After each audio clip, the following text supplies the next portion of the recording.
Buen día, jóvenes estudiantes. Esta semana haremos un repaso de lo que hemos trabajado este tercer trimestre, preparándonos para nuestros exámenes finales.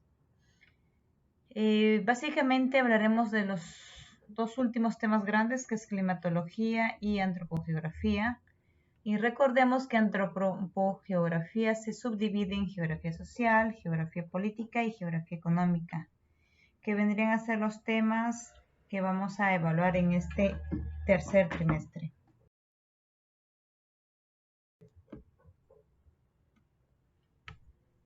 Bien, hablaremos un poco de las nubes a propósito de climatología, haciendo un resumen de ellas. Porque nosotros podemos clasificar las nubes en estratus, que son delgadas y lisas, en cúmulos o acumuladas, que son acumuladas, esponjosas. Los cirros son delgadas y esparcidas, como vemos en la parte superior de la imagen. Mientras que los nimbus son las nubes negras que van a traer lluvia. Y tenemos acá otro que es el alto, ¿no? Que es un nivel muy medio de la distribución de las nubes que tenemos. Entonces estas serían los cuatro tipos de nubes que hemos venido trabajando. Miren, en el nivel vamos a clasificar nivel bajo, nivel medio, nivel alto. Bien, vamos por acá por el nivel bajo. En el nivel bajo vamos a encontrar los nimbos stratus. Como ven, tiene su color oscura y por ello es que va a generar lluvias. Cuando vemos este tipo de nubes, sabemos que esto va a significar que eventualmente va a haber una lluvia. O incluso que va a nevar en la zona donde cae la nieve, ¿no? Vamos por este lado, vemos aquí en la parte más baja un estratus, es algo más delgado, ¿no? Y aquí vemos un cúmulo, la clásica nube de la chonchita, ¿no? Que no nos dice que va a llover. Vamos por acá un cúmulo nimbus, ¿ya? Pueden alcanzar estas hasta los 15 kilómetros de altura. En mal tiempo nos avisa de que va a haber un mal tiempo con descargas eléctricas, las lluvias se van a presentarse, son más torrentosas estas lluvias, ¿no? Las tormentas que nosotros conocemos. Seguimos en el nivel bajo, vemos aquí nubes que son los estratos cúmulos, que tampoco nos ocasionan lluvias, no nos avisarán las lluvias, ¿no? Vamos al nivel medio, este nivel medio se ubica de los 2000 hasta los 6000 metros de altura. Estas son estas que salen en estas imágenes, ¿no? Y se pueden observar cuando uno desarrolla los viajes en avión.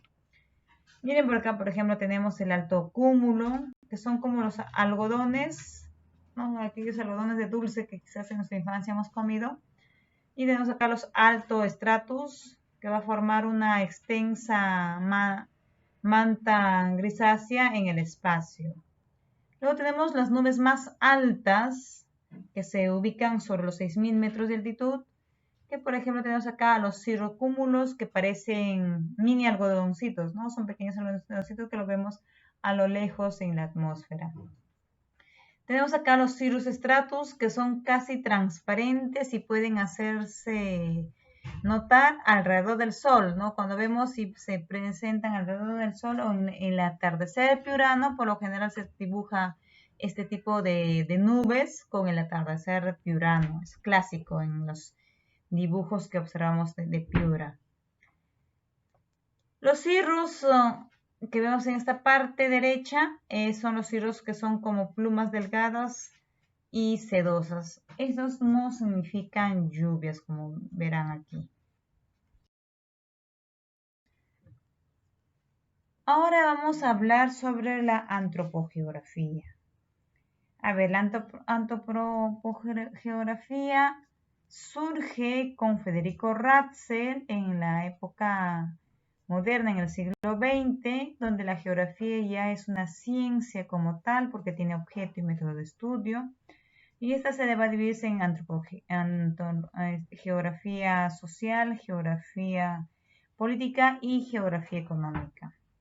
Empecemos a hablar de la geografía social, que básicamente se va a dedicarse al estudio de las sociedades y la relación que existe en estas sociedades con el espacio geográfico.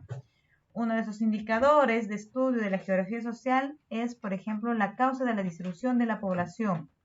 Entonces, en otras palabras, la geografía social estudia la población, pero de manera cualitativa, mientras que la demografía, que es una disciplina de apoyo a la geografía social, va a estudiar también la población, pero de manera cuantitativa. Recuerden, geografía social, población de manera cualitativa. Y demografía, población también estudia, pero de manera cuantitativa. Bien, nosotros hemos visto ya esta causa de la distribución de la población. Tenemos dos causas que son las naturales y las humanas. Denominamos causas naturales aquellas causas que la propia naturaleza lo ocasiona, como por ejemplo el clima, la altitud, la topografía, el tipo del suelo, la abundancia de agua. Estas causales van a hacer que el hombre prefiera habitar uno u otro sector del espacio geográfico. Por ejemplo, en clima, ¿qué tipo de clima preferirá? Un clima básicamente templado, ¿cierto? ¿Las zonas más altas o las zonas más bajas? Las zonas más bajas. Las zonas con relieve abrupto o relieve más homogéneo, con relieve más homogéneo, ¿cierto? El tipo de suelo, ¿será un suelo árido o un suelo fértil que prefiere la gente? Obviamente, como una de sus principales actividades es la economía y la ganadería, prefiere habitar las zonas fértiles o los suelos fértiles. Y por ende, el hombre busca habitar donde las zonas que haya agua, porque es un elemento vital para nuestra existencia. Mientras que en los causales humanos tenemos, por ejemplo, la cultura, la técnica y la evolución demográfica. Por ejemplo, ¿por qué en nuestro país Lima es la ciudad más poblada? Porque culturalmente se nos ha transmitido de que en Lima está todo el desarrollo, que es mejor ser visto como limeño que como provinciano. Entonces es una construcción cultural que nosotros hemos hecho. Y en la técnica podemos ver que en Lima, ¿no? Por este centralismo que tiene nuestro país, casi todos los adelantos tecnológicos y científicos llegan primero a la capital. Y por ello es que muchos peruanos prefieren vivir en Lima que vivir en las provincias. Un ejemplo de ello es, por ejemplo, el tema de la educación virtual ahora, ¿no? Vemos que las zonas urbanas nos hemos adaptado más fácil a este tipo de educación virtual porque tenemos accesibilidad a la conectividad, pero las zonas rurales no tienen accesibilidad al tema de la conectividad y ha sido un poco fastidioso el tema de las clases virtuales. La evolución demográfica, vemos que cada ciudad, cada población va evolucionando, teniendo diferentes conductas y para eso se ven algunos otros factores sobre la demografía específica de cada región. Para ello tenemos tener en cuenta los indicadores demográficos, como por ejemplo la evolución demográfica o la evolución de la población, que va a abarcar con la natalidad, con el estudio de la tasa de natalidad, la tasa de mortalidad, la tasa de fecundidad, la tasa de morbilidad, el crecimiento poblacional y la esperanza de vida. Estos factores nos ayudan a entender cuál es el comportamiento de la población y cómo está desarrollándose, si es una pirámide y si un país presenta su pirámide poblacional de esta manera, hablamos de países con recursos económicos bajos o subdesarrollados porque hay una ancha base que todavía mantener, mientras que en otros países, por ejemplo en los del tema de Europa, vamos a ver que su pirámide poblacional es diferente, no porque el tema de natalidad, por ejemplo, se ha controlado. No, en cambio en el Perú todavía no tenemos una tasa de natalidad controlada. Sin embargo, en los últimos años podemos observar en esta pirámide que la tasa de natalidad ha ido disminuyendo. No ha sido como los años, como hace 20 años atrás, ¿no? Que habían más niños que adultos. Vemos acá que en los últimos años quizás ha ido bajando, pero es algo preocupante ver la base de acá, que nos indica que el último año, el 2019, hubo más nacimientos, ¿no? Entonces, esto es un poquito para poder ir reflexionando. Otro indicador demográfico es el tema de la distribución espacial. En ella la geografía social va a estudiar la población en absoluta y en relativa. ¿No? La población absoluta viene a ser la población total de un territorio, todos, mientras que la población relativa es el número de habitantes por cada kilómetro cuadrado, es un tanto por ciento. ¿Ya? Por ejemplo, la población relativa nos va a permitir a nosotros conocer cuál es la densidad poblacional, qué departamento es más denso, qué departamento es menos denso. Por ejemplo, sigue siendo menos denso Loreto, ¿no? Porque es un territorio bien extenso y la población es menor todavía. Y también podemos ver con este tema de la población cómo es que en Piura, en los últimos censos, en el último censo ha pasado a ser el segundo departamento más poblado después de Lima. Antes estábamos en el tercer lugar y ahora hemos pasado al segundo lugar. También en la distribución espacial de la población se trabaja el tema de la migración, entendida en dos ámbitos, que es la inmigración y la emigración. O sea, los que salen del Perú y los que llegan al Perú. Otro indicador demográfico es la estructura poblacional, ¿no? Que estructura poblacional está concerniente al estudio de la edad, del sexo, de la población económicamente activa que hay en un determinado país. ¿Cómo está la población a nivel mundial? Miren, los países más poblados, hasta antes de la pandemia, chicos, estaba en primer lugar China, segundo lugar India, tercer lugar Estados Unidos. Y los países menos poblados está Santa Sede, la Santa Sede en primer lugar, en segundo lugar Nauru y en tercer lugar Tuvalu. Digo antes de la pandemia porque tendríamos que esperar los datos oficiales para ver cómo es que la pandemia ha afectado en el tema de la población a nivel mundial y ver si es que ha bajado la población. Pero recordemos que China tiene un buen número de habitantes y hasta el momento no hay una estadística que nos indique que haya bajado tremendamente su población a causa de la pandemia. En este gráfico vamos a ver el Perú, cómo se ubica. Miren, respecto al continente americano, Perú se ubica en el 7º lugar, de acuerdo a su número de habitantes que tiene. Mientras que de acuerdo a Latinoamérica, se ubica en el 5º lugar. Y si tomamos en cuenta América del Sur, vamos a ver que Perú llega al 4º lugar en número de habitantes. En el continente americano, el país más poblado es Estados Unidos, seguido de Brasil. Y en América Latina es Brasil, seguido por México. Y en América del Sur viene Brasil, seguido por Colombia. Hay que diferenciar, chicos, que América es todo el continente. Latinoamérica vemos todo latino, dice, ¿no? O América Latina, que es muy diferente a decir América del Sur. América del Sur solamente lo vemos desde el Canal de Panamá hacia la Tierra del Fuego, Chile. Algunos datos generales que hay que tener en cuenta de acuerdo a la geografía política es sobre nuestro país, que como todo peruano debemos de saber es, por ejemplo, el punto de mayor altitud, ¿no? ¿Quién no va a saber que el punto de mayor altitud se ubica en la cordillera de los Andes, ¿no? Encima del Nevado de Huascarán, que se le conoce como la Cordillera Blanca y que se ubica a 6.768 metros sobre el nivel del mar. Punto de menor altitud de la cordillera. Es totalmente diferente con decir punto continental de menor altitud. No se equivoquen, chicos, acá.